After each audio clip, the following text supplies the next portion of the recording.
Hi, everybody. I'm Mary Beth Horsington, and I'd like to welcome you on behalf of the Strathmore Speaker Series.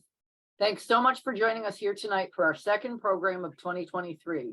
Additional thanks to Onondaga Free Library for their generosity and expertise in providing the technical assistance we need to bring you this program. The Strathmore Speaker Series is made possible through the support of the City of Syracuse, the Gifford Foundation, the Greater Strathmore Neighborhood Association, and donations from people like you. If you would like to support this effort, go to our website, strathmorespeakers.com, and you'll see a donation button on the landing page. Every dollar is greatly appreciated. We'd love to have new members join the board of the Strathmore Speaker Series, and you don't have to be a Strathmore resident. We welcome anyone who might want to share their talent in bringing this informative series to our community. If you're interested, leave a message at 315-882-1112. Tonight, we welcome Rob Boston, who will talk about the separation of church and state in American life. Boston is the editor and senior advisor at Americans United for the Separation of Church and State, where he has worked for more than 35 years. This nonpartisan, nonprofit, educational and advocacy organization was founded 75 years ago and is located in Washington, D.C. It brings together people of all religions and no religion to protect the right of everyone to believe what they want and stop people from using their beliefs to harm others. They fight in the courts, legislatures, and public square for freedom without favor and equality without exception. Rob Boston is also the author of 4 books on topics including religion, politics, the rise of the Christian coalition, and religious right and religious freedom.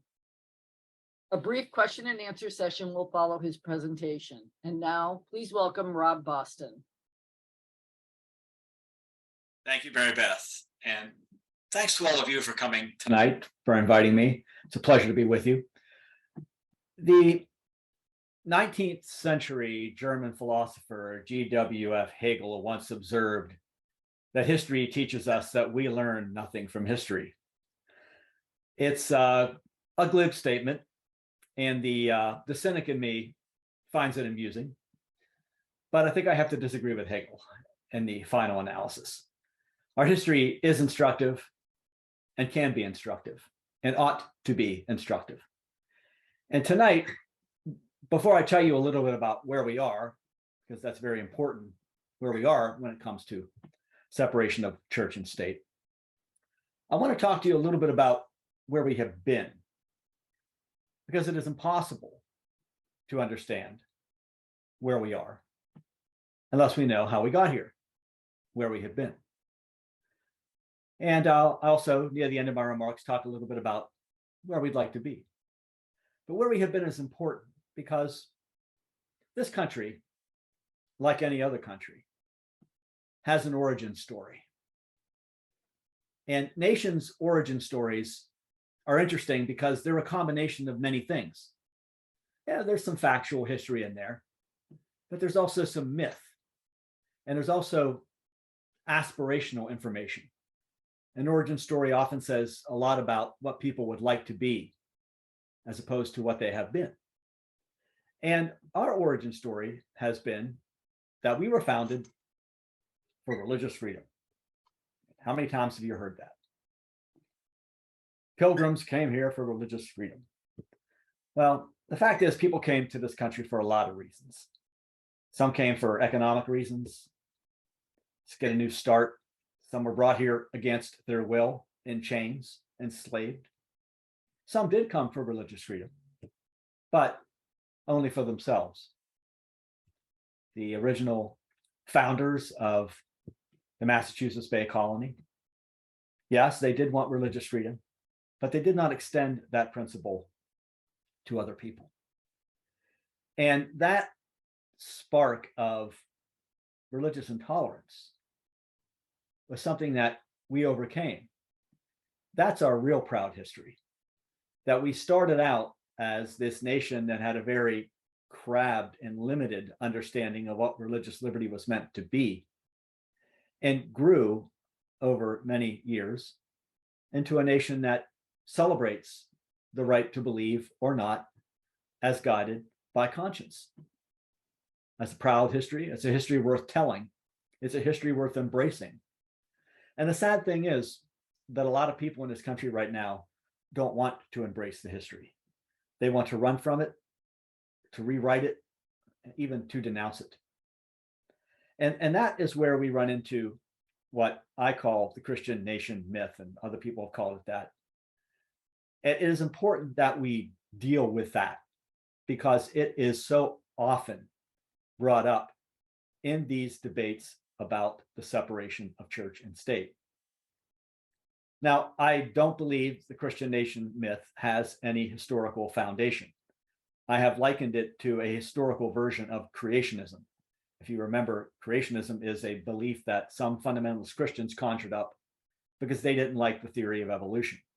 So they created a fake alleged science that is based on their literal interpretation of the Bible.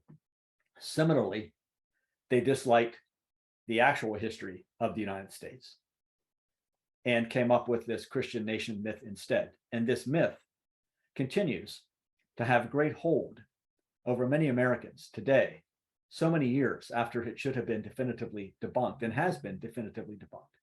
But it continues to have that hold, and it motivates people to do certain things. So we need to be able to understand that myth, why it's wrong, and why it has that hold. There are a couple of lines of evidence when we're looking at the Christian nation myth that are very instructive. And I want to run down some of those with you right now. The first is the text of the Constitution itself. Now, this should be the end of the debate.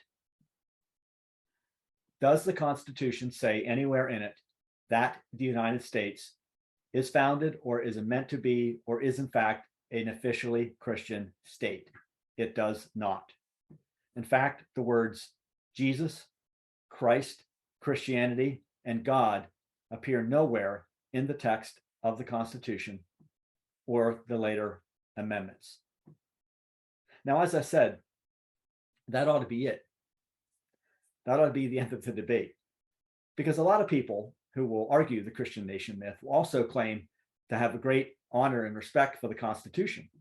And I sometimes would challenge them to maybe read it instead of just talking about it. Because if you actually do read it, you will see that that simply does not appear in there.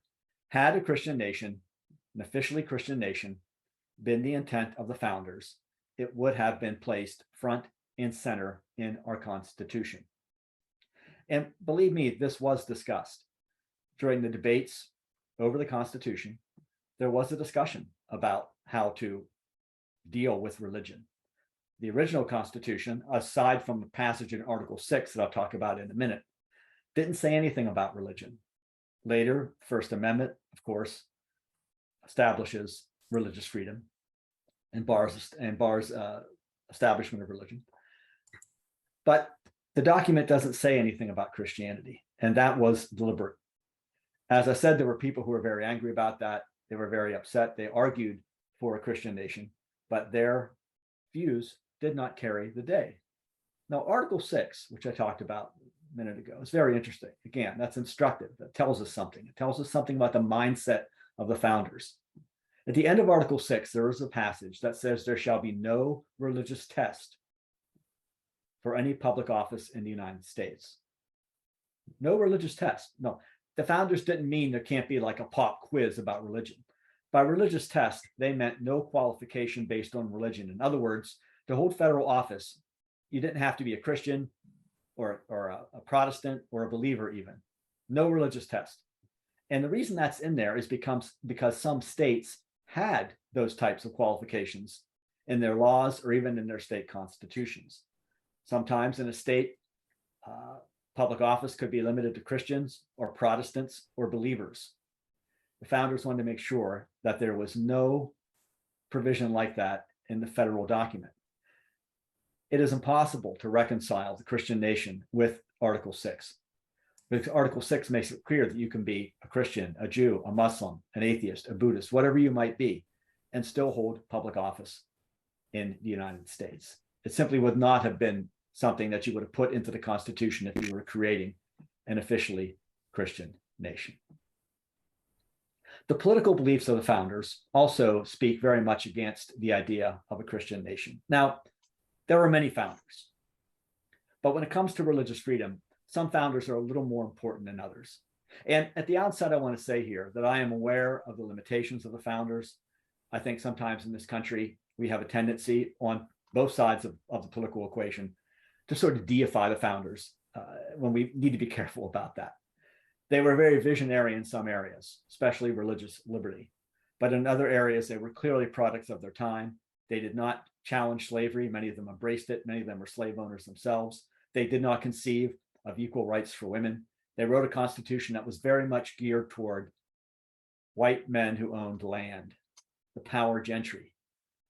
Now, the genius of that document they gave us is that it could be amended, so in later years, it could be adapted to include other individuals with other lived experiences. But at the time, it was very much that white guy-centric document. So they had their faults. But the one thing they definitely got right, among others, was religious freedom. Remember, when it came to religious liberty, their experiences grew out of seeing and experiencing Europe and what had happened there. And in Europe, hundreds of years of war, violence, terror, and persecution had occurred because of the combination of church and state. What James Madison once called the loathsome combination of church and state, where governments proclaimed to have an official religion and persecuted and even killed those who fell outside of that faith system. They also saw examples and knew of examples of that type of persecution on our own shores. Our record in this area is not clear. Quakers were hanged in Boston. Quakers were persecuted in what was called at one time New Netherland, later, of course, New York. Baptists were imprisoned in Virginia for preaching their doctrines publicly, as observed by James Madison. So we had these experiences, which the founders knew from history and knew from just their own experience living in the world. They saw these examples of religious intolerance. So their political beliefs were very much on the side of religious freedom for everybody, not just Christians. Now, I stress that because there was a kind of competing theory at the time religious freedom was being hashed out in this country in the post-revolutionary era about, well, yeah, we can have religious freedom, but it would just extend to Christians. In other words, you can choose what type of Christian you'd like to be. Well, in Virginia, which is key to the story, Virginia had an official establishment of the Anglican Church, the Church of England. As early as 1776, Thomas Jefferson tried to end that establishment. But there were other things going on in the country in 1776 that made that a difficult thing to do at that time. But after the Revolution, when Jefferson was living in France as our ambassador, James Madison took that legislation, the Virginia Statute for Religious Freedom, written by his friend and mentor Jefferson, and pushed it through the Virginia legislature. It was a pioneering moment because the Virginia Statute for Religious Freedom did two things. It ended the establishment of the Anglican Church in Virginia, severed that tie, and it guaranteed to all men, and they did use that sexist language, all men the right to worship as guided by conscience. Now, as this bill was being debated in the Virginia legislature, attempts were made to limit its protection to only Christians. Like I said a minute ago, yeah, you could believe what you wanted as long as you were a Christian of some type. Not good enough. Madison knew that was not good enough. He kept in contact with Jefferson through an exchange of letters. And when the bill passed, it passed in its original form, guaranteeing everyone the right to religious freedom. Jefferson rejoiced and reflected years later that his bill had been meant to comprehend within the mantle of its protection, as he put it, the Jew and the Gentile, the Christian and the Mohammedan, the infidel of every denomination. Very broad interpretation there of religious freedom. That experience in Virginia fueled James Madison, inspired James Madison later when he began to work on the First Amendment. Remember, the Constitution, as originally written, didn't say anything about religious freedom. The feeling was among some founders that it didn't need to say that because if it didn't say anything about religious freedom, that didn't give the government any power to restrict religious freedom. But eventually people came around to thinking that some type of explicit guarantee of basic rights, freedom of speech, freedom of press, freedom of assembly, freedom of petition, religious freedom, that needed to be made explicit. So work began on drafting the First Amendment. Those two ideas that surfaced in the Virginia statute, this establishment of an official church, religious freedom for everybody, they're baked into the First Amendment as well. Remember those 16 words: Congress shall make no law respecting an establishment of religion or prohibiting the free exercise thereof. You know, the editor in me is always very impressed that the founders expressed a fundamental human right in 16 words. Try to imagine today's Congress doing something like that. The genius of the First Amendment is that it's compact. The fault is that it's a little bit vague. And we'll talk about that in a bit too. But those 16 words, that First Amendment, again, no preference to any religion, does not set up any kind of establishment or preference of Christianity or any church, in fact. And when drafts of the First Amendment and the entire Bill of Rights began to surface, there were people who were very angry about that. They were angry. They felt Christianity had been slighted. They wanted to see some type of combination of church and state, but their views did not carry the day. Now, people often ask, what about this wall of separation idea? You know, that's that famous metaphor that has formerly been used by the Supreme Court to describe the First Amendment. And what are the origins of that? Well, that is actually something that Thomas Jefferson wrote in 1802 to a Baptist group in Connecticut.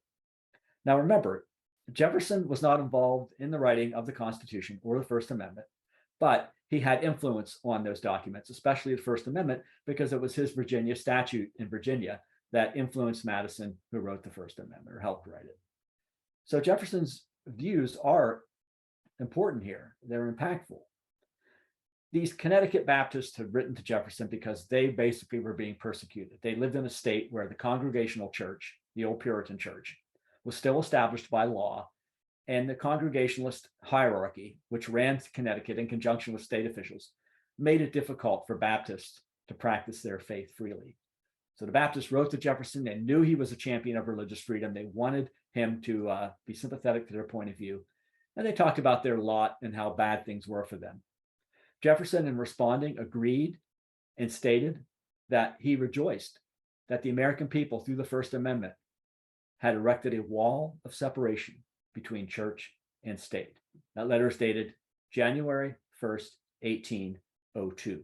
So that is an important document, one that a lot of the Christian Nation folks have tried to dismiss over the years, argued that Jefferson was just a simple courtesy, didn't really mean it. But in fact, Jefferson had that letter reviewed by his Attorney General, his Postmaster General, and other folks, because he knew he was making a major pronouncement on religious freedom.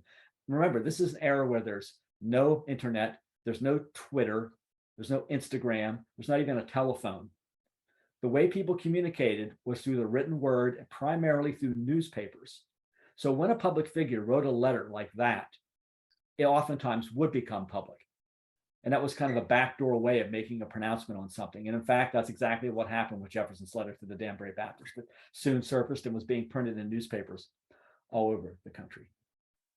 So that's a little bit about the founders' political beliefs and what made them support separation of church and state. What about their religious beliefs? Because this is an interesting question, because oftentimes you'll find people almost sort of trying to retroactively baptize the founders, to turn them into Jerry Falwells and powdered wigs and stockings. But it really wasn't like that.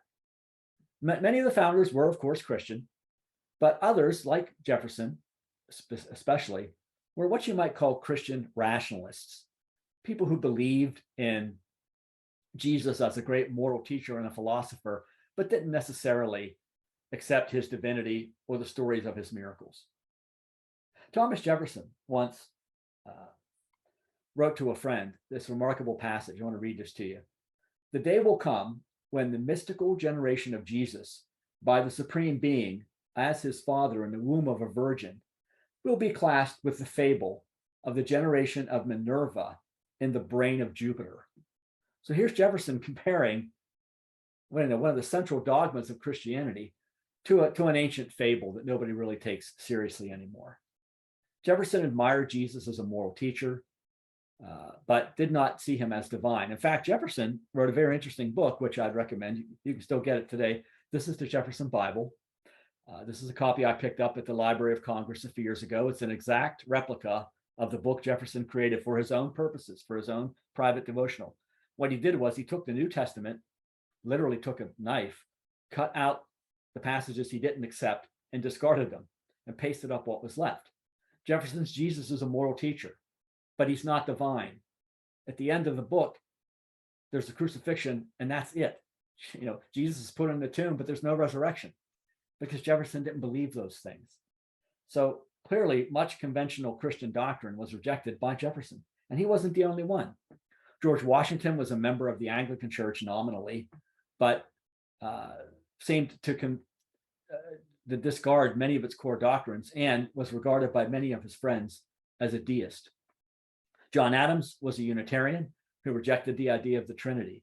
John Adams very strongly believed in a religion, but one that was based on, again, a more rational approach to these things. John Adams once wrote to a friend about how he had a visitor to his home who was a very devout Christian and argued with him about the Trinity. John Adams couldn't accept the idea of a Trinity, and these two argued, and eventually the visitor fell back on an argument that you still hear today, and that is that, well, it's a mystery and our minds can't explain it, but we have to accept it on faith. And John Adams wasn't really prepared to do that. So you had these founders with their very strong beliefs, but not necessarily anchored in what you would call conventional forms of Christianity. Jefferson, in fact, believed that a rational form of Christianity would become the country's majority religion. He once predicted that Unitarianism would become the nation's majority faith. So he was no prophet there. Not a good prediction, but nevertheless shows where his mind was. Another line of evidence we need to look at when we debunk the Christian nation myth is what happened after the Constitution was adopted. I mentioned this earlier. Some people were very angry. They were just appalled that our Constitution did not contain any references to Jesus Christ or Christianity or even God. And they thought that was a defect. You can go back and you can find sermons delivered by pastors during the time that the Constitution was written and later the Bill of Rights, arguing that because the document did not contain any references to God or Jesus or Christianity, we weren't going to survive as a nation. We had obviously turned our backs on God, and therefore he would wreak his vengeance upon us. So these types of sermons and these types of political discourse was very common at the time. But remember, these folks did not carry the day. Now, they made their argument. They expounded their views from the pulpits. They thundered in churches, but the deed was done. And in fact, this continued until well into the 19th century. After the Civil War, something really interesting happened. A group of pastors got together, originally meeting in Ohio, and formed a group called the National Reform Association, the NRA, a different type of NRA than the one we know today. This NRA had a couple of goals in mind. One was to pass a national law curtailing commerce on Sunday, because that, of course, to them was the Lord's Day. And this was a largely Protestant phenomenon, this NRA. But their other goal was to add explicit references to Christianity, God, and Jesus Christ to the Constitution. They proposed a new preamble to the Constitution that included those references to Jesus Christ, to God, and to Christianity, and would have officially declared America a Christian nation. Now think about this for a minute. Why would they have needed to do this if the document were already Christian? It wasn't. We talked about this. It's a secular document, clearly written that way. So here are these pastors after the Civil War. In 1864 is when they first proposed this, shortly before the war ended. They proposed this. They reintroduced it later during the 1860s, 1870s, and 1880s. Now, it never really got very far.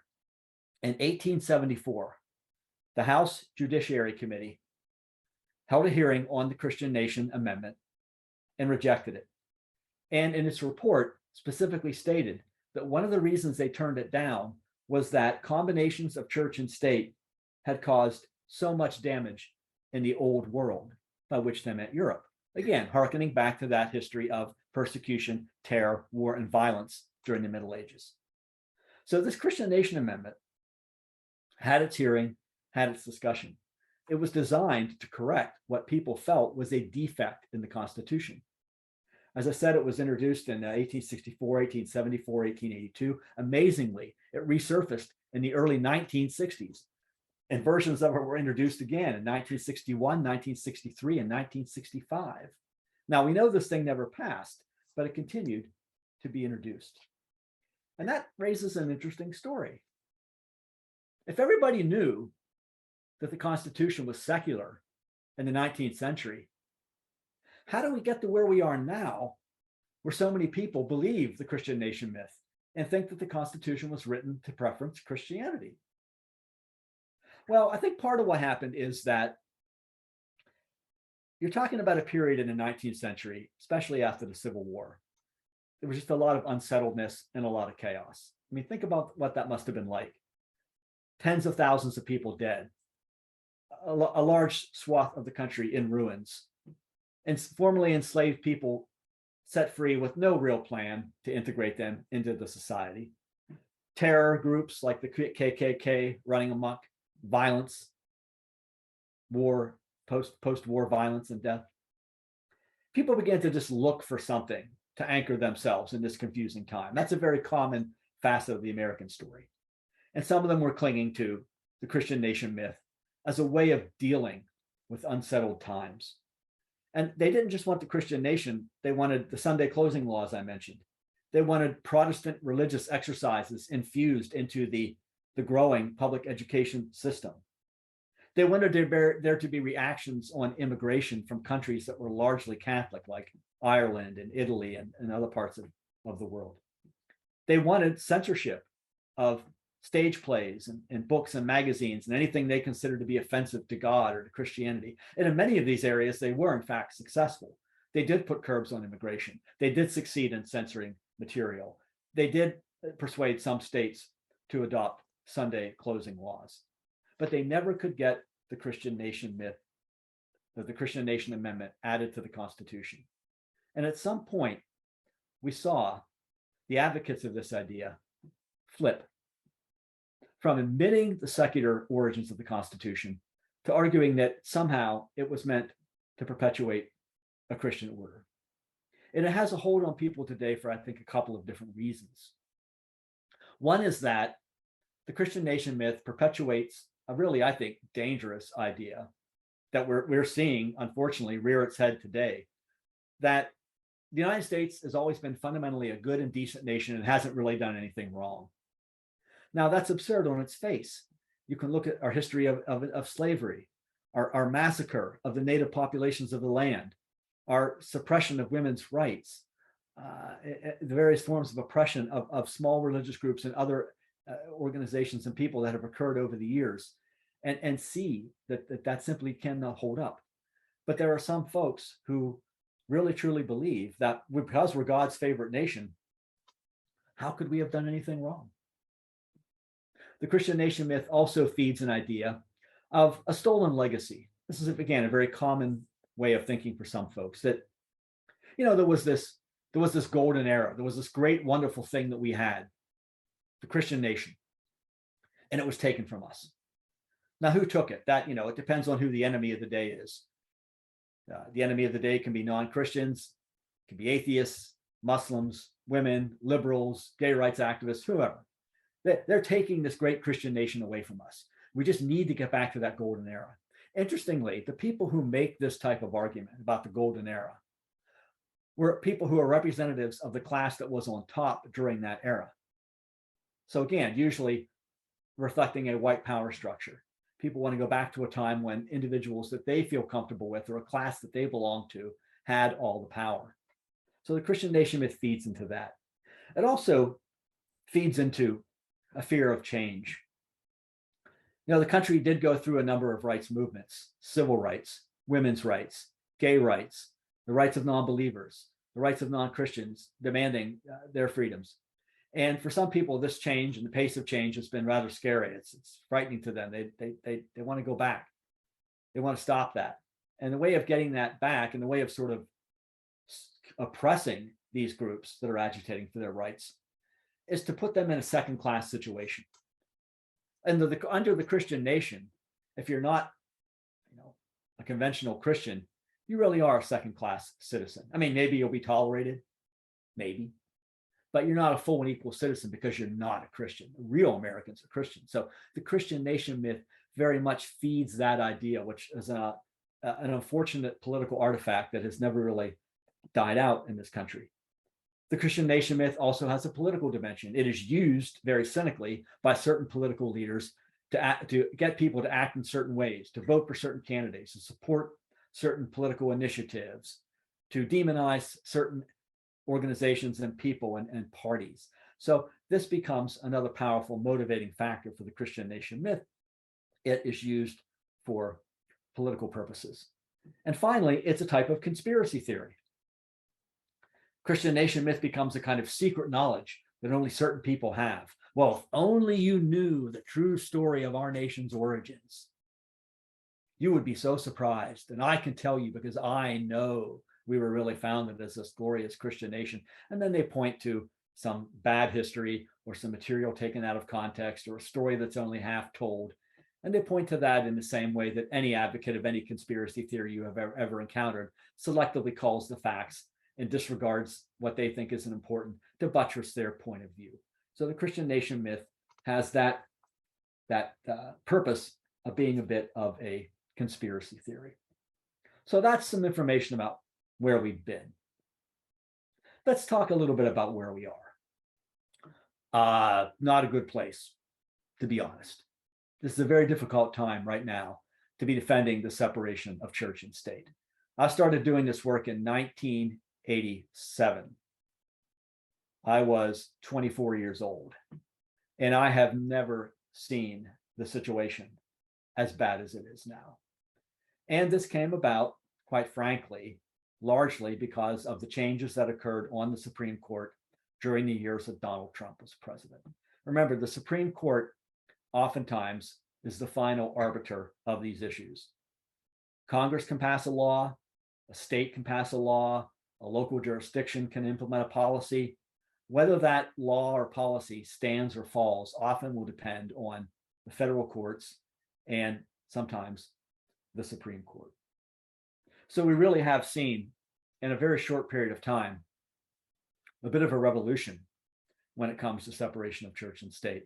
And unfortunately, it's been a backward revolution. Some revolutions inspire people to do good things and go on and make for a fairer and better society. Other revolutions are backward leaning and drag people away from their rights. And unfortunately, we are experiencing one of those times right now.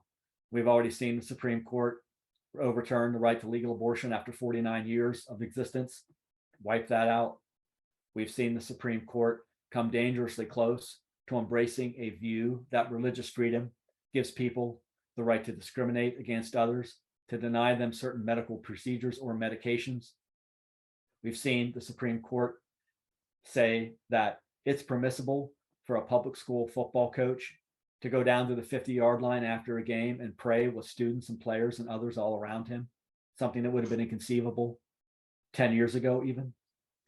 We've seen the Supreme Court, while generally has been upholding LGBTQ rights in some context, look for loopholes that would allow religious people to get around respecting those rights. We've seen the Supreme Court state in a case from a few years ago that a giant towering cross on public land in Maryland, owned by the government, maintained by the government, isn't really religious. We've seen the rise of aggressive organizations that seek to tear down our rights, funded by Christian nationalist organizations that spend upwards to $50 to $60 million per year to change our lives, to affect our lives, to change the laws. We've seen recently a wave of censorship of books in public schools and libraries wash over this nation. Laws passed that supposedly empower parents to have a say in what books can appear in schools but in actuality, just give them veto power to remove anything that they don't like. We've seen crude attacks on members of the LGBTQ community, especially folks in the transgender community. And lately, we've been seeing a rise in alarming forms of violence and threats. We've seen a rise of anti-Semitism alongside the Islamophobia that has often marked our society in some ways. So we're in a very difficult position right now, especially in this area of what religious freedom even means. You know, religious freedom for a long time, it was fairly simple.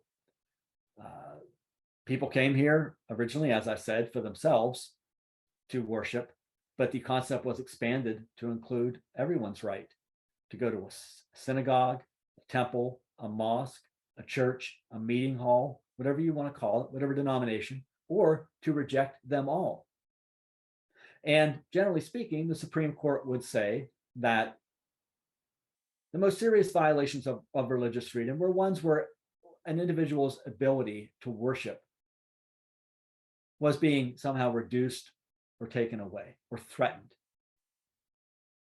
Now, when an individual owns a secular business that is charged under law with serving the entire public and says they're not going to serve certain people because of religious beliefs, that's discrimination. That is not a legitimate expression of religious freedom. Now, I want to be clear here. A house of worship has the right to refuse its services to anybody for any reason. A Catholic church doesn't have to perform your wedding ceremony if you're not Catholic. They don't even have to let you in the door. Nobody seriously disputes that. What we're talking about here are not houses of worship. They are secular for-profit businesses. Things like bakeries, B&Bs, photography studios, caterers, companies that are often affiliated with the wedding industry. We have people saying, well, I don't like LGBTQ people. The Bible says they're sinful, so I'm not going to make them a cake. Now, these bakers will make anybody else a cake, but they won't make a cake for a same-sex couple. Now, when you are denied access to a service that's available to everybody else because of a condition about yourself that you cannot or should not have to change, that is the classic definition of discrimination. That is exactly what happened to people in the South during the Civil Rights era, when they were told, you can't go into this restaurant, we won't let you have a room in this hotel, we won't serve you in our business. Civil rights laws were designed to put a stop to that. And in recent years, they have, in some states, been extended to include other classes of people beyond race. They now encompass gender, gender affiliation, sexual orientation, things like that. Yet we have people today saying, well, I'm not going to serve you because I don't agree with your lifestyle. And in some cases, that is being applied to situations beyond being LGBTQ. They are applying it to single mothers, to Muslims, to atheists, to humanists. It's almost as if these secular business owners are saying the only people they're going to serve are certain Christians who agree with them. Now, sometimes people say, oh, this is no big deal. You could go get served somewhere else. Well, why should you have to? That was not an appropriate answer during the Civil Rights era when Blacks were being denied services to hotels. Yes, there were, in some hotels in some communities, would rent a room to an African American, but many would not. And the fact that there was a room across town or there was a restaurant across town doesn't make the offense any worse. And in some communities or small towns, there really isn't anywhere else to go. I think the best answer to this I ever heard was some years ago, I was at a forum where a Seventh-day Adventist pastor was speaking. And he very powerfully said, you know, if I went into a business and they told me, oh, I'm sorry, we don't serve Seventh-day Adventists here, my answer would be, you do now. So I think what we need to keep in mind here is that this is just a rank form of discrimination. A noble principle, religious freedom, is being dressed up in the shabby garment of discrimination. And entire classes of people are being denied not only services, but access to things like healthcare. During the Trump years, the Trump administration promulgated a regulation which actually stated that anybody working in the medical profession could choose to deny services to individuals on the basis of their religious beliefs. Now imagine how this could play out in the real world. You're in medical crisis, you need a ride to the hospital. The ambulance driver says, oh, well, you got that injury doing something I don't agree with. I'm not going to take you to the hospital. Or you arrive there and the doctor says, oh, I'm not going to help you. Now, that regulation was challenged in court by my organization and others, and it was put on hold. And then, of course, as we know, Trump didn't win a second term, and the Biden administration is doing away with that regulation. But my point is that these types of extreme examples, which people used to think couldn't possibly exist in the United States, actually do exist and are backed by very powerful people and may be in place again at some point in the future. It is quite remarkable to see religious freedom being used as an instrument to harm others and to discriminate against them. That is not what it is intended to do. Now, again, I want to be clear. Your right to believe whatever you want is secure. Your right to act on those beliefs can be tempered based on how those actions affect other people in society. Think about what happened during the COVID, when COVID first became a problem in this country and cases began to take off. Government agencies at the federal level and at the state level and at the local level started handing down edicts telling people, well, you can't gather in large groups. And that includes houses of worship. Now, normally the government wouldn't have the power to tell people they can't gather for worship, but this was an extreme healthcare emergency. And it didn't just affect houses of worship. You couldn't gather to go to a concert. You couldn't gather to go to a poetry recital. You couldn't gather to go to see a stage play, go to a movie. You couldn't gather. Everybody was treated equally. The Supreme Court upheld that rule at first. Then Justice Ginsburg died. She was replaced by Amy Coney Barrett, and the court flipped and suddenly started saying, oh, houses of worship, they're like stores. You didn't close the stores, so you can't close a house of worship. Well, the two are not the same. House of worship service can last 1, 2, even longer. People are close together. They're engaging in intimate activities. The stores during COVID, as you remember, when it was at its height, you ran in, quickly got what you wanted, and got out. Different situation. But here's the Supreme Court saying religious freedom gives people the right to engage in activities that could harm the larger community. And in fact, that's exactly what happened. Many of the early cases, the super spreader cases, were in fact traced back to events that were taking place in houses of worship. So this is a dangerous theory of religious freedom, I would argue, and then it subjects all of us to the poor decisions that have been made by others.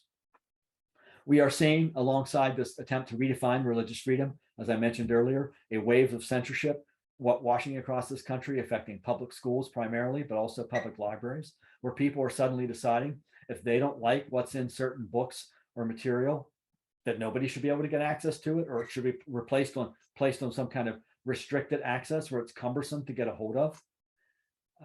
Again, this is an attempt to drag us back to a time where religious groups had that power. There was a time when they could get books censored and movies and stage plays. That's long past. They are trying to reestablish that power today, starting with public education. And what they're trying to do here is say, because this book offends me, it's not just that I don't want my child to read it. Nobody's kid should be able to have access to it. We're seeing a revolution in how the court deals with the role that religion plays in public life. I mentioned that case earlier about the cross in Maryland on government land that the court said is really a war memorial. It's not a war memorial. It memorializes dead Christians. It does not memorialize anybody else. Its origins go back to the First World War. It's been standing there for a long time. That's true. But there were other options. It could have been sold or leased to a private entity, or the government could have put signage up and explained that this cross was put up in 1919 and what it was meant to do. Instead, it just stands there, a symbol on government property that represents the majority faith. And the really kind of sad thing about all this is it's happening at absolutely the worst time that it could be happening, because the country is undergoing some fairly significant demographic changes. You probably have read about this when people talk about the rise of the so-called nuns, N-O-N-E-S. The nuns are people who, when you ask them what is their religion, they say none. Now, most of the nuns are not atheists or agnostics or humanists. They're spiritual, but not necessarily tied to any specific denomination. So people are sort of stepping away from organized religion and still finding ways to do it themselves. Very much a do-it-yourself spirit in that community. And that's nothing new. In many ways, they are just reflecting a spirit that has been with this country from the very beginning. Thomas Jefferson, I mentioned his views earlier on religion, how they were idiosyncratic. He was once asked, well, what denomination would you call yourself? And he said, I am a sect unto myself as far as I know. A lot of people are taking that spirit and running with it. So as we're getting more and more of this diversity and more of this religious experimentation, this is exactly the wrong time for the Supreme Court to be trying to put us into a type of theological straitjacket where everybody has to believe the same thing or act in the same way. This is exactly the wrong time for the Supreme Court to be endorsing symbolic unions of church and state or allocating huge amounts of money to religious institutions like schools, as they've done through voucher programs and so-called faith-based initiatives. This is exactly the wrong time for that, because more and more Americans are realizing that their spiritual lives are truly private and not meant to be controlled or directed by any state entity. And in even things that may seem innocuous, that we sort of encounter every day, like in God we trust in our money, and under God being slipped into the Pledge of Allegiance, which are things, by the way, that go back to the Cold War era, not the founding period. Those things are being questioned increasingly by people saying, why is the government making any religious statements on my behalf? When the government says in God we trust, that is making a series of theological statements. There's one God, not 5 gods, not 20 gods, not no God. There's one God. You should trust in that God. It's a good thing to do. The government endorses you trusting in that God. In fact, that's what real Americans do. It's on every dollar you pick up, after all. And if you don't, well, maybe there's something wrong with you. That is not a harmless message. It is not an innocuous message. It is a message of exclusion. So even these things are being looked at. And as it continues, we are dealing with the Supreme Court that is increasingly deciding that it's going to put this kind of generalized Christian caste over all of us. And we are going to have to fight in the years with increasing aggressiveness to throw that off. Now, that leads me to the last part of this talk, and that is where we'd like to be. Just a few minutes with that, then we'll open things up to questions. Where would we like to be? Well, having observed this battle for 35 years and been in the trenches and writing about it and attending meetings of Christian nationalist organizations to see what they're thinking and looking at their websites and reading their publications and trying to wrap my head around people who want to destroy the separation of church and state in America, I've come to a conclusion that the only thing that really is going to stop them is a full implementation of separation of church and state as it was intended to be. And that means equality for everybody. Non-believers, believers, socially, economically, in all facets of life. Now, we were moving toward that when the Supreme Court began to throw roadblocks up in our way. So we need an appreciation for what separation of church and state has brought to us. And we need to challenge the people who attack that principle by reminding them that the reason religion has it so good in this country is because of that protective barrier, that wall of separation. You know, it protects both sides. It protects the church, the synagogue, the temple, the mosque, the meeting house, as well as the government. It's designed that way. Think about the way religious organizations exist in this country. They're tax exempt from day one. They don't have to apply for it. They are tax exempt by mere dint of their existence. If we get together and we form a group to work on, say, environmental causes, we have to apply for tax exempt status. We have to show that we deserve it, and we can be denied it if we don't make the case. Not so with houses of worship. There are special rules in place that limit the IRS's ability to audit houses of worship. It's a very difficult thing to do, even if there's evidence of fraud. Of course, they can audit you or me or any organizations that we form at the drop of a hat. There are special rules that allow religious organizations to engage in lobbying at the federal level without reporting the money they're spending on it. People sometimes ask me, well, how much money does the Mormon Church or the Catholic Church or the Baptist spend lobbying every year in DC? And I say, we have no idea. They aren't required to tell anybody. Think about the cultural deference that religious organizations receive in this country, oftentimes to our detriment. Think about what happened in the Roman Catholic clergy abuse scandal, where government officials were reluctant to investigate or to arrest people and allowed the church to just simply transfer offending priests to other parts of the country where they usually reoffended. That happened because of a deference, a legal deference to religious entities. And we only saw some correction in that area because people brought civil suits or other types of actions. The criminal cases lagged behind. Religious organizations are often exempt from secular laws that everybody else has to follow. Now, in some cases, those exemptions may be called for. I will concede that, but it happens as a matter of course. And these deal with lots of different things. So the first thing that folks need to understand when we talk about where we'd like to be is, first of all, appreciate how good you've got it to the religious groups. And that is because of a separation of church and state. They also need to understand that persuasion is their primary vehicle, not force. Persuade all you want. You can come to my door with the religious literature. If I'm not interested, I'll tell you no. But when your persuasion has failed, do not think that you can rely on force. Too many people seem to have fallen into that trap these days. It's that old Puritan way of thinking from Massachusetts Bay Colony. If we can't voluntarily get you to change your mind, well, we'll force you, or we'll make you a second-class citizen. And that simply is not going to work. There needs to be an understanding that we need to have, in some cases, in these issues that we're dealing with, a response that is based on science and where the scientific evidence leads us.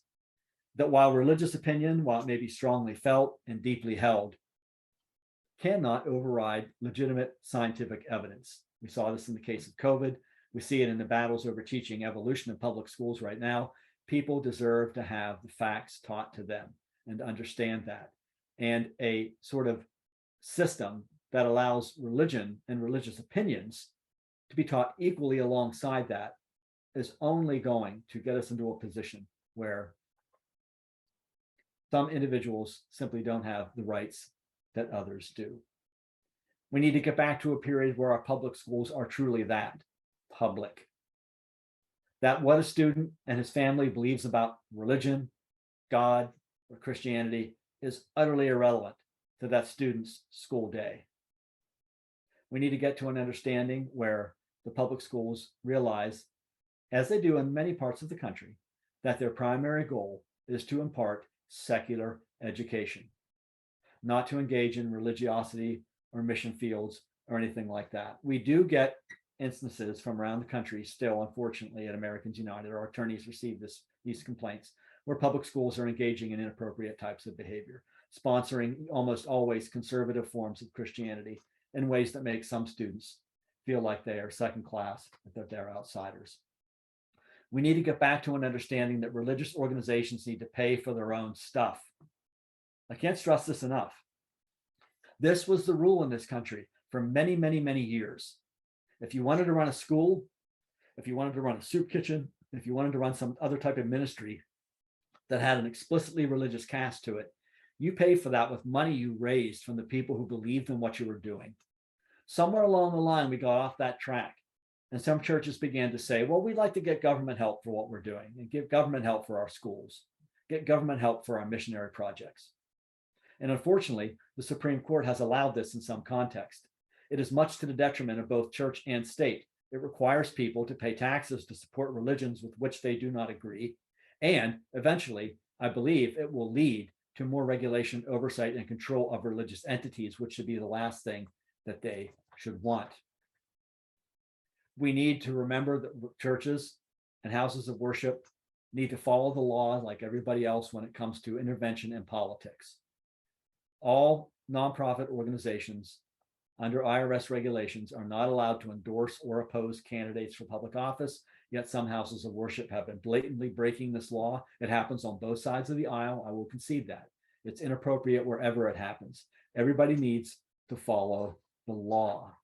We need for folks to understand that the maintenance, display, and direction of religious symbols should be voluntary and voluntarily funded. Now, there may be some cases where a government space is open to everybody.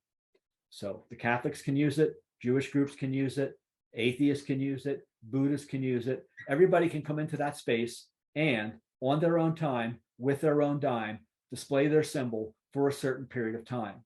You find this a lot in December when the end of the year holidays occur. As long as they are displayed voluntarily and privately on that space and they're maintained with private funding, there should not be a problem.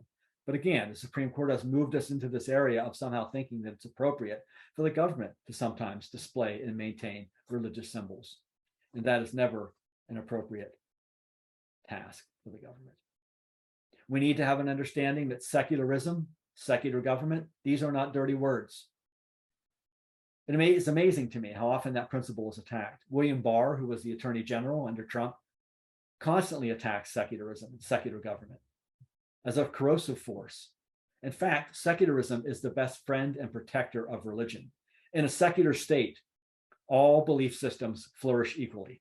Christian, Jewish, Buddhist, Muslim, Hindu, atheist, humanist, Unitarian, what have you, Wiccan, pagan, all flourish, stand or fall on their own merits.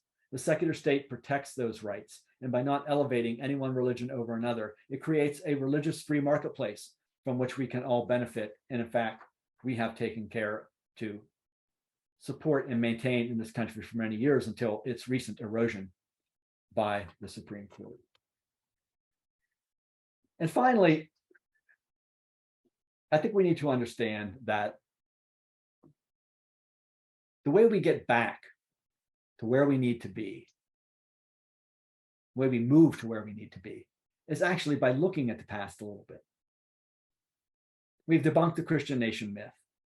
What the founders gave us instead was much better.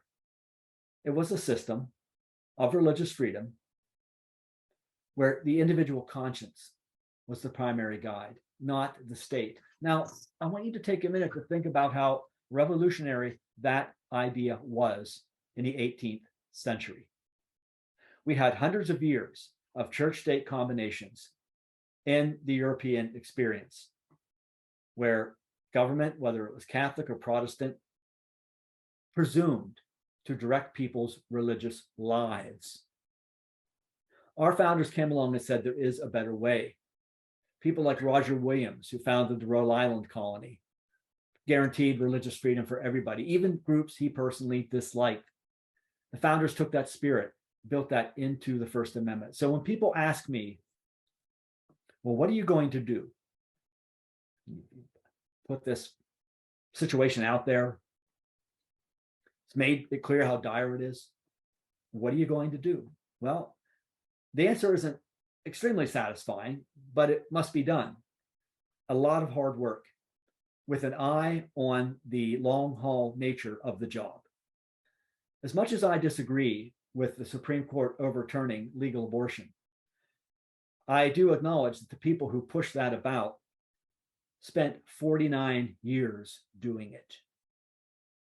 As much as I disagree with their result, I have to salute their tenacity. And I think advocates of separation of church and state need to have some of that as well, to recognize that it's a long struggle, to roll up their sleeves and get to work. The only way it's going to happen is if day by day, week by week, month by month, year by year, we rebuild that wall of separation, brick by brick. Let me say that again, day by day, week by week, month by month, year by year, brick by brick. And to do that, we are going to need the help and support of good people like you. Thank you. All right. So thank you very much, Rob. And if you have any questions, please feel free to type them in the chat and I will put them to our speaker. And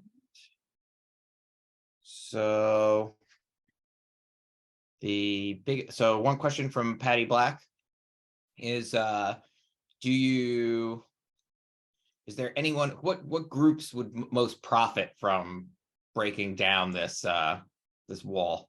Or are there specific groups that are spending all that money on this effort?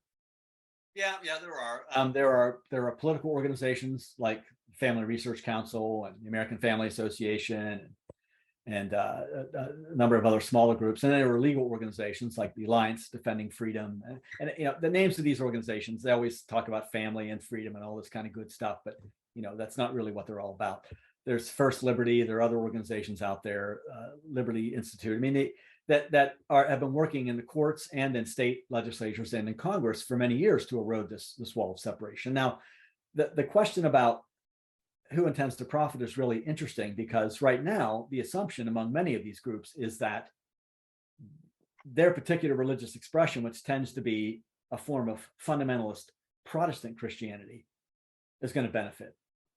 But as I mentioned earlier, you have the situation where the demographics of the country are changing so rapidly that type of religious expression, that fundamentalist Christianity, it's already not a majority. It's only going to be probably getting smaller. So they may ironically create a framework that allows theological groups that they dislike to take advantage of at some point in the future. So it's just a very short-sighted move, but naturally they think they're going to be the ones that are going to end up on top. That's the story throughout history with any of these theocratic groups. Okay, well, I guess when so another question pop up, I'll hold my question. So Susan Nielsen asks, where should one put one's financial support to rebuild the church and state walls? Well, obviously, being a representative and an employee of Americans United for Separation of Church and State on our website, au.org, I would be more than happy to have your support for our organization.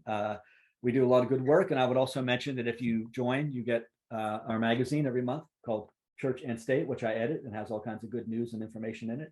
So definitely check that out. You can see that online too at our website, au.org. But there are other groups working here too. The ACLU works on this issue a lot. There are Jewish organizations that work on the issue of separation of church and state. There are non-theistic organizations that work on the separation of church and state. The thing we're trying to do now is all work together as much as we can and not let ourselves be divided by differences we may have in other areas. And I think that's been pretty successful. Okay, the next question. Also, just a shout out to our new Strathmore Speakers board member, Madeline Kelly, who I hear does all the design for the magazine. So that's right, she does. You get subscribed that, you can see her fantastic work. Okay, our next question comes from Paige Kelly. Have there been any recent wins for the separation of church and state? There have been, and sort of maybe less noticed areas. We have some cases right now. We're in the courts dealing with questions of discrimination for people who are trying to either adopt children or engage in foster care and have been denied because the government has contracted with a religious organization to provide the foster care services, and the religious organization won't work with people who don't have their faith, don't share the faith of that. I mean, to me, that's just appalling that that's happening. And we have a couple cases like that where we're progressing in the court and we're hoping for a positive outcome. There have been some cases we've been dealing with where people have been fired from religious schools or other type of religious institutions, even though their jobs are not ministerial in nature. And they are working to get that injustice rectified. We've had some success with those cases. Now, the concern, of course, is that some of those cases have been in the courts for years, and they were there before the Supreme Court got so radicalized that we worry that we win at a certain court level, and if it gets up to the Supreme Court and they take the case, they could overturn those victories. So we're very concerned. I think in the long haul, we're going to need to look at some other strategies than the courts to defend these rights, because the court system right now, especially the Supreme Court, just isn't reliable. And until a sort of measure of sense comes back to the Supreme Court, we may need to look at some other ways to do things. I'm going to give an example of that. Some of you might have read about this. In 5 states recently, including a couple of red states, voters at the ballot upheld abortion rights through initiative. So maybe we would be looking at initiatives in other areas. If voters are going to be inclined to go that way, we could get some success that way. Awesome. All right, the next question is from Anthony Krishak, and he asks, is it your sense that the current focus on carving out legislative wins is an act of desperation by the religious right, given the changing demographics of the country? I do think there's some truth to that. I think right now we're in a situation where, as bad as it is, I think we are seeing a gradual waning of the power of these groups demographically. But that doesn't mean that they can't make life very difficult for the next several years. I do think in the long haul, and that's why during my remarks, I stressed the nature of the long haul of this fight. They're not going to win because the America that they would like to see simply isn't an America that most people want to have in this country. Let me give you a good example about this. Think about the issue of same-sex marriage equality. I remember in the 1990s when that issue was being discussed, and the public opinion polls showed support for marriage equality somewhere in the 20s, 25, 26%. It was pretty low. And it just kept going up and up and up. And then, courts began to approve it and it became an accepted thing. And now it's like, according to some polls, 70%. And among younger generations, it's in the 80s. Now, the Supreme Court could, I suppose, at some point in the future, there are justices that would like to do that, overturn Obergefell, which was the decision that gave us marriage equality. They could do that. They got to be disastrous, but they could. The question is, what are people going to do when that happens? When they start seeing their loved ones, their children, their neighbors, their coworkers denied their rights, are they just going to sit there? I don't think so. So I think in a sense, this is sort of it's a last gasp for the Christian nationalists, but unfortunately it's a powerful one and it's likely to be with us for a while.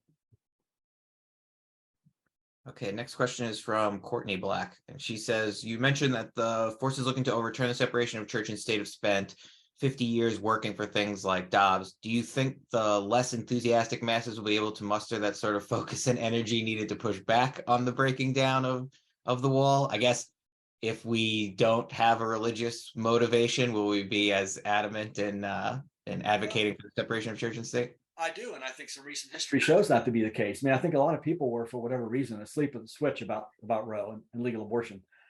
And some people seemed genuinely shocked when the Supreme Court did that, although anybody who had been following it knew that that was going to happen. And look at what happened, even like I said, even in the red states. And there are some political analysts who believe that the midterm elections were affected by that issue as well, that the so-called red wave that many people were expecting to see that kind of petered out. Maybe it petered out because of voters being angry about the issue of legal abortion. So there certainly is potential there for people to get mobilized, to get active. I'll tell you, one of the things that has been a challenge for us now, frankly, say this for our organization, is that we don't bring the same level of religious zeal to the fight that those folks do. I don't know if there's a good substitute for that, but we kind of need to work on getting people energized so they realize what exactly is at stake. I guess that dovetails nicely with what I was going to ask, which is that, throughout the talk, you obviously highlighted that the whole point of this is not to say that any religion is wrong, but that everyone is right to believe whatever they want to actually believe. And for a country that is fiercely individualistic, and we love, our own individual liberties and our own rights, and we don't like to be told what to think. I wonder why do you think that doesn't jive with the religious right, the same people that want to have the church, have the state endorse this particular religious view? Because it seems like that would coalesce very well with, an American sense of identity where, yeah, I'm supposed to believe whatever I want to believe and no one can tell me otherwise. It would seem like that would be a natural marriage between those two. It should be. And it's really been quite remarkable over the years for me observing these movements and sometimes observing them very closely because I've gone to some of their gatherings and I've heard people talk about things like no longer speaking to their own children because maybe those children are in the LGBTQ community or have different political views or what have you. That's a pretty remarkable thing to happen, to break that bond over a belief system. Yet we see that happening. So I just think it comes back to the idea that some folks, not the majority in this country, but some folks are just absolutely convinced that when it comes to these matters of theology, they are right. And that gives them some kind of power, or should give them some kind of power over everybody else. And that form of evangelicalism, I don't think I'm no expert on religion, but I don't think that's historical or traditional. I mean, it used to be you were concerned about your own salvation, you were concerned about your own soul. You might have felt an obligation to share your faith with others. But if they said no, then you would let the chips fall where they may. It kind of goes back to what I said during my remarks about persuasion versus force. When persuasion fails, I think the best thing to do is to say, well, I did my best and walk away, not then go to force. Yet they do. All right. One more question from Courtney Black. Do you think the increasing disenfranchisement of voters and censorship in the schools will keep these groups in power in the long term? Well, certainly the disenfranchisement of voters is a definite concern. And I've studied the way that has been backed by Christian nationalist organizations. I have to say, though, in the midterm elections, it did not have quite the impact that a lot of people thought it would be, because, again, people said, I don't care if I have to stand here all night, I'm going to vote. Now, it bothers me that people had to do that they had to stand in line. It was uncomfortable for them. It shouldn't be that way. But folks stood up to it. There is a thread that runs through all of these issues that connects definitely to the question of voting rights. We have a lot on our plate right now, but folks do need to understand that these attempts to restrict voting among certain populations is an effort by right-wing organizations to maintain their power when they know that it's fading. So yes, we definitely need to be working on that issue as well. All right. If anybody has any other questions, feel free to fire away. If not, wait another minute to see if anybody has any other questions. If not, thank you very much, Rob. A fantastic presentation. Thank you for being here with us tonight and sharing all that, the history and the current state and a little hope, vision for the future. And we did get one question in the chat about the video of this. So this will be on our website. So Onondaga Free Library's website. If you type in oflibrary.org/Strathmore, or if you go to the Strathmore Speakers website, strathmorespeakers.com, the recording will also be available there, probably in a week or two. So probably there, keep an eye on it. We'll try to get an email out when it's all available. But thank you very much, Rob. Again, thanks for being here tonight. We really appreciate it. Thank you to everybody for coming. It's a pleasure. All right, I am going to hand it back over to Mary Beth, who's going to tell you what else we have coming up in the next couple months. And Mary Beth, take it away. Okay, many thanks to Rob Boston for joining us here tonight. Updates on our series can be found at our website, strathmorespeakers.com. Our next program will be Thursday, April 13th at 7 p.m. Central New Yorkers Jim McKeever and Nina Wickett will be our guest speakers, and we'll talk about their volunteer work with migrants at the U.S.-Mexican border. Their experience includes working alongside migrants in a community kitchen in Tijuana, escorting recently released ICE detainees to reunite with loved ones, placing life-saving water and supplies in the desert, and delivering groceries to shelters in Tijuana. Thank you all for joining us tonight, and we hope to see you again in April. Bye-bye.